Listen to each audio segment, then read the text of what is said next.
Olvidaos por completo de esa vieja idea de que una auditoría es una especie de caza de brujas. Nada de procesos tensos, de buscar culpables ni de juicios subjetivos. En este análisis a fondo del módulo 2, parte 6, el informe de auditoría y las desviaciones, vamos a desgranar cómo se construye, paso a paso, una auténtica clase magistral de redacción técnica, objetiva e irrefutable. Porque al final del día, este informe es el pilar absoluto de la mejora continua. Y arrancamos súper fuerte con esta premisa. Falla el sistema, no las personas. ¡Qué frase, eh! Literalmente rompe todos los esquemas. Transforma por completo el rol del auditor, pasando de ser una especie de juez implacable que busca a quién castigar, a ser un mecánico imparcial del sistema. El objetivo aquí es identificar exactamente dónde y por qué el engranaje de la organización ha dejado de funcionar. Para entender todo esto, vamos a seguir una ruta muy clara. 1. El informe de auditoría. 2. Las reglas de oro. 3. Redactar con el método N. 4. Tipos de desviaciones. Y 5. Acciones correctivas. Vamos con el primer punto, el informe de auditoría. A ver, todo expediente oficial necesita unos cimientos sólidos. Hablamos de componentes fundacionales que son absolutamente obligatorios. Cosas como la composición del equipo auditor, las fechas, el lugar, la duración y, por supuesto, quiénes son los representantes del área auditada. Es fundamental también detallar la norma de referencia, el alcance exacto de la auditoría y añadir un comentario general donde se listen las no conformidades, observaciones y oportunidades de mejora que se han detectado. Vamos, lo que viene siendo la base del documento. Pero claro, no vale cualquier informe. Para que sea verdaderamente impecable, tiene que cumplir con unas características innegociables. Tiene que ser objetivo, concreto, clarísimo, normalizado, tener un orden lógico y estar completo. Pero ojo, la clave absoluta aquí, la regla de oro, es la ausencia total y absoluta de comentarios personales o contradicciones. Aquí no hay espacio para la literatura creativa, ni muchísimo menos para las suposiciones. Y esto nos lleva directamente al segundo bloque, las reglas de oro. Fijaos bien en esto, porque en auditoría existen prácticas que están terminantemente prohibidas. Nada de usar frases indefinidas, prohibidísimo utilizar un tono imperativo y, por supuesto, nada de ir dando recomendaciones o consejos. Tampoco se pueden personalizar las desviaciones. Recordad nuestro mantra, falla el sistema, no la persona. El auditor jamás, bajo ningún concepto, debe indicar cómo corregir el fallo. Su informe es como un acto notarial, se basa única y exclusivamente en evidencias, nunca en opiniones. Básicamente, si usamos una redacción ambigua, lo único que vamos a conseguir es generar confusión y rechazo en el auditado. Por el contrario, la evidencia concreta ilumina el camino. Lo correcto siempre es indicar el problema usando ejemplos clarísimos, haciendo una referencia precisa a la norma que se ha incumplido y agrupando las evidencias en bloques homogéneos. Esto, creedme, facilita enormemente el análisis posterior. Vale, entonces, ¿cómo lo hacemos bien? Entramos en el punto 3, redactar con N. Pero un segundo. Antes de meternos con fórmulas metodológicas, hay que tener clarísimo qué es exactamente una desviación. Una desviación es la descripción clara de un hecho que ha pasado en un momento y entorno concretos, y que nos informa sobre el grado de incumplimiento frente a una norma de referencia.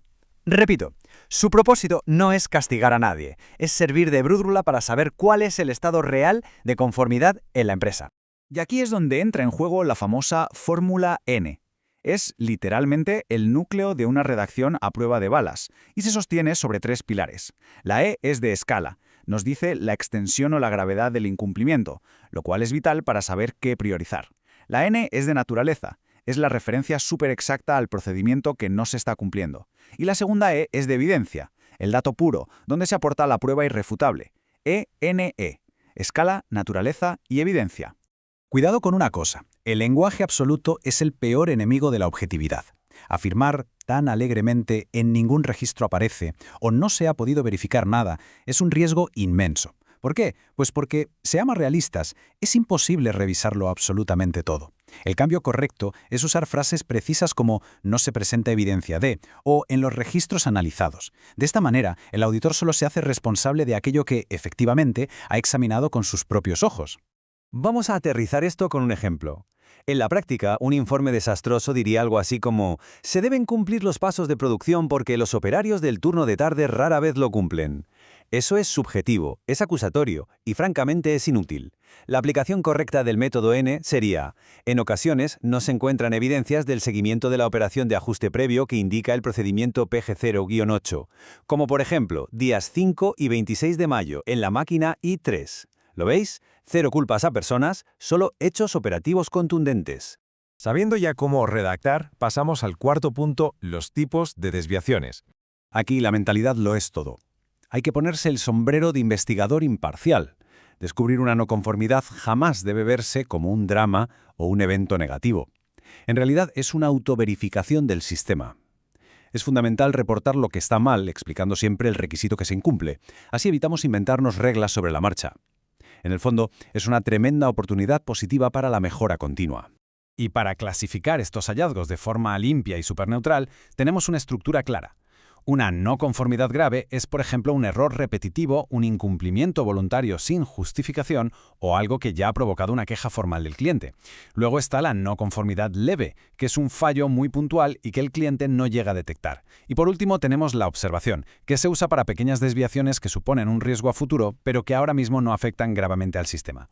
Eso sí, cada una de estas categorías tiene que anclarse estrictamente a hechos tangibles. Estas discrepancias suelen saltar a la vista cuando hay diferencias entre lo que dice el manual del sistema y los procedimientos reales, o, muy típicamente, entre lo que está escrito en el procedimiento y lo que realmente hace el trabajador en su día a día. También pueden detectarse simplemente por la falta de evidencia de que se esté implementando alguna parte de la norma de forma continua. Un pequeño apunte de vital importancia para los auditores. Muchísima precaución durante la investigación. No hay que ser demasiado concluyente de buenas a primeras, jamás hay que juzgar guiándose por las apariencias y sobre todo hay que asegurarse de que la evidencia recolectada esté completa y sea 100% objetiva. Si os asalta la más mínima duda, la regla es sencilla. Se investiga a fondo y se buscan pistas adicionales, sin atajos. Y así llegamos a la recta final. Punto 5. Las acciones correctivas. Aquí viene el giro de guión que sorprende a más de uno. El dueño del proceso es el único responsable de la solución. El auditor no está ahí para solucionar el problema. Actúa exclusivamente como un notario que certifica la realidad de lo que pasa en el sistema. El diseño de la solución y el tratamiento de las no conformidades recaen íntegramente sobre los hombros del área auditada. Entonces, ¿cómo funciona este traspaso correctivo? Pues tiene una cronología muy estricta. Primero, el área auditada tiene que hacer un análisis exhaustivo de por qué ha ocurrido el problema. Segundo, se adopta una acción correctiva que de verdad ataque la raíz del fallo, especificando claramente quién es el responsable de ejecutarla y en qué plazo. Y tercero, y súper importante, hay que dejar registro documental de todo el proceso.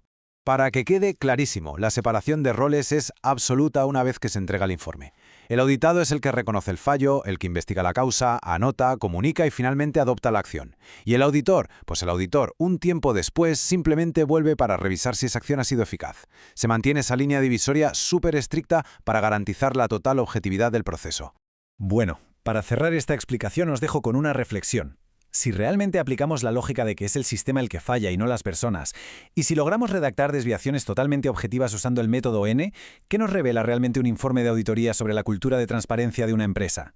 Al final, una buena auditoría no es un examen para castigar a nadie. Es el espejo más nítido y honesto en el que una organización puede mirarse para evolucionar. Esperamos que este análisis os haya resultado súper útil para entender la verdadera esencia del informe de auditoría. ¡Hasta la próxima!